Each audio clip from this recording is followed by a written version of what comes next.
النهارده معاكم مطبخ اسماعيل. هنعمل صينيه رقاق باللحمه.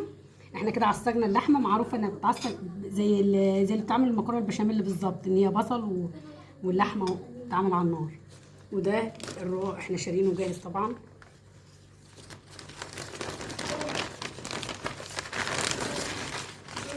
ده الرقاق احنا شارينه جاهز. ده الصينيه اللي هنعمل فيها، انا حاطه فيها سمنه، ودي سمنه انا مسيحاها عشان ارش منها على الرقاق. بسم الله الرحمن الرحيم. الشوربه كده دافيه مش سخنه قوي، عشان خاطر ايه؟ الرقاق خفيف، مش اللي بيتعمل على اليد، واليد بيعوز الشوربه تقيله شويه، سخنه قوي، ممكن تحطيها على النار كمان. وعلى فكره يا جماعه، اللي ما بيحبش يعمل الرقاق باللحمه يقدر يعمله من غير لحمه، نفس اللي انا بعمله ده بس من غير لحمه. الحروف بس كده عشان ايه ما تبقاش زياده على الصينيه.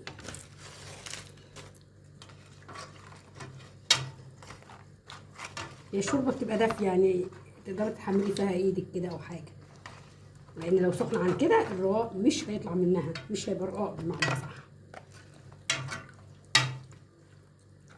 بسم الله الرحمن الرحيم.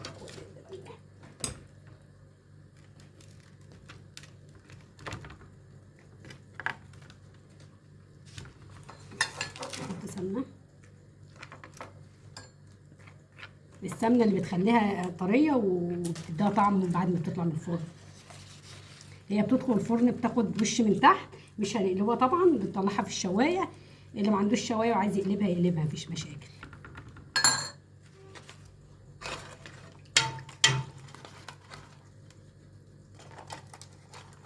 انا ما بينتش اللحمه وانا بعصجها، عشان كل الناس عارفه اللحمه بتتعصج ازاي، ان هي بتتعمل على النار بالبصل.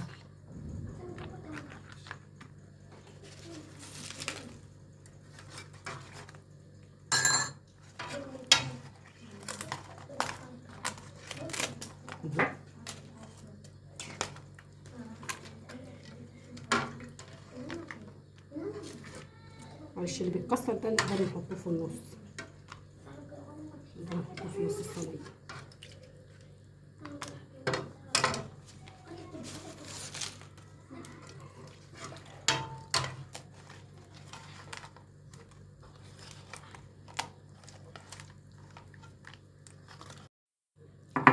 عشان نعرف نغطي بقيه الرقعه عليها. بسم الله الرحمن الرحيم. هو الرقاق بحب اعمله في صينيه ملهاش حرف كده، عشان خاطر ايه؟ لما ادخله الفرن يحمر، في الشوايه بالذات يحمر.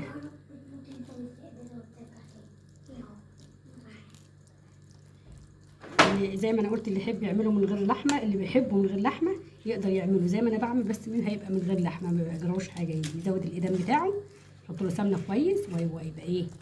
عادي، هيحمر وهيبقى عادي، ومش هيبقى ناقص غير اللحم. ابني بيقول لي اعملي لي بالجبنه. يا ستي اعملي لي رقاق بالجبنه.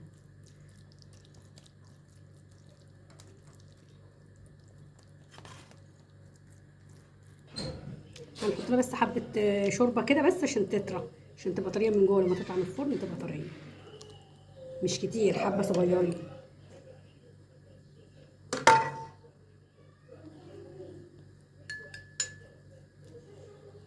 والسمنه من فوق عشان بتخليها تاخد الحمران بتاعها.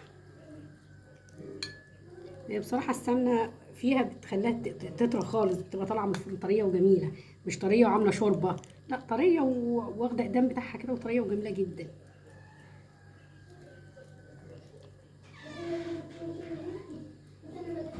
هندخلها الفرن دلوقتي، ولما اطلعها اوريها لكم. انا هحطها تحت، ولما تحمر من تحت هرفعها في الشوايه. اول ما تاخد الحمار بتاعها فوق تحت هطلعها واوريها لكم، واقطعها كمان قدام. رجعنا لكم تاني. بص، انا مغطياها كده لما طلعت من الفرن وهي سخنه، عشان تكتم البخار وتطرى شويه. هي سخنه، مش عارفه انا هقطعها لكم ازاي. هحاول. بسم الله الرحمن الرحيم.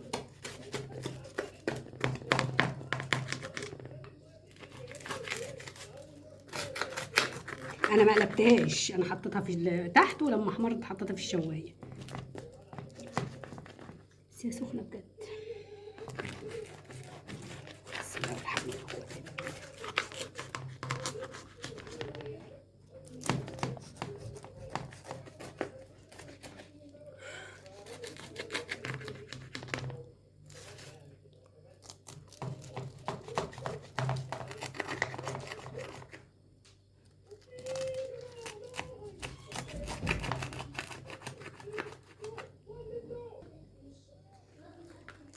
كده احنا قطعناها. بصي سلكه ازاي، والصينيه نضيفها مكانها.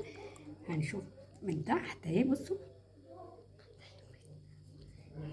مش محروقه ولا اي حاجه. نجيب لكم واحده تانية نفس الحوار. بصوا جميله ازاي، طريه طريه جدا بصراحه.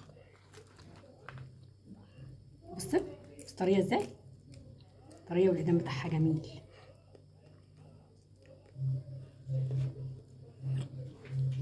يا جماعه ودي صغيره شويه، هتلاقوها برضو طريه واللحمه جواها اهي، شكلها حلو جدا وطريه طريه. بص هي اول ما تطلع من الفرن انا بركنها شويه، بحط عليها حاجه بسرعه واسيبها شويه. انا سبتها شويه عشان خاطر البخار يكتم عليها وتطرى. وكل سنه وانتم طيبين.